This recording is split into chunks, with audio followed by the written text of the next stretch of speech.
আমরা শুধু আমাদের মূল টাকাটা ফেরত চাই, এর বেশি কিছু আমরা চাই না। আমাদের আমানতকারীরা দুর্দশার মধ্যে আছেন, তারা তাদের অসুস্থতায় চিকিৎসা নিতে পারছেন না অর্থাভাবে। শুধুমাত্র পিপলস লিজিং এরই অন্তত পক্ষে 20 জন মারা গিয়েছে। এদের আমানতকারীদের টাকা এই 6টা এনবিএফআই তে আটকে আছে এবং আমরা মূল টাকা তুলতে পারছি না এবং আমরা কোনো লাভ পাচ্ছি না।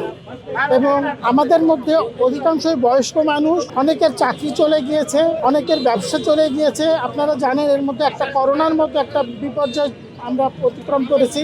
আমাদের অনেক আমানতকারী ইতিমধ্যে মৃত্যুবরণ করেছেন। শুধুমাত্র পিপলস লিজিং এরই অন্তত পক্ষে 20 জন মারা গিয়েছে। আর এছাড়াও আরো বাকি 6টা যদি ধরি, অন্তত 100 জন আমানতকারী ইতিমধ্যে মারা গিয়েছেন এবং আমাদের আমানতকারীরা দুর্দশার মধ্যে আছেন। তারা তাদের অসুস্থতায় চিকিৎসা নিতে পারছেন না অর্থাভাবে, তারা তাদের সন্তানদেরকে লেখাপড়া করাতে পারছেন না, তারা তাদের আরো যে প্রয়োজন জীবন ধারণের জন্য যা প্রয়োজনীয় তারা করতে পারছেন না, কারণ অধিকাংশ আমানতকারীর অন্য কোনো ইনকাম সোর্স নাই।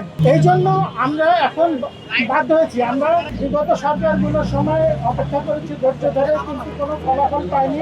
এখন দেশে একটা গণতান্ত্রিক এবং নির্বাচিত সরকার আছে এবং আমরা আশা করি সরকার যদি একটু সুনজর দেন তাহলে আমাদের সমস্যার সমাধান হয়ে যায়। আমরা শুধু আমাদের মূল টাকাটা ফেরত চাই, এর বেশি কিছু আমরা চাই না। এবং আমরা জানি বাংলাদেশ ব্যাংক এই 6টা এনবিএফআই কে অবসান করার জন্য ইতিমধ্যেই তারা সিদ্ধান্ত নিয়ে নিয়েছেন এবং তারা এও সিদ্ধান্ত নিয়েছেন যে তারা আমানতকারীদের মূল টাকা ফেরত দিয়ে দেবেন। শুধুমাত্র মন্ত্রণালয় থেকে টাকাটা ছাড় হওয়ার অপেক্ষায় আছে। আমরা আশা করব সরকার টাকাটা ছাড় করবে এবং ছাড় করে আমাদের সমস্যার অবিলম্বে সমাধান করে দিবেন।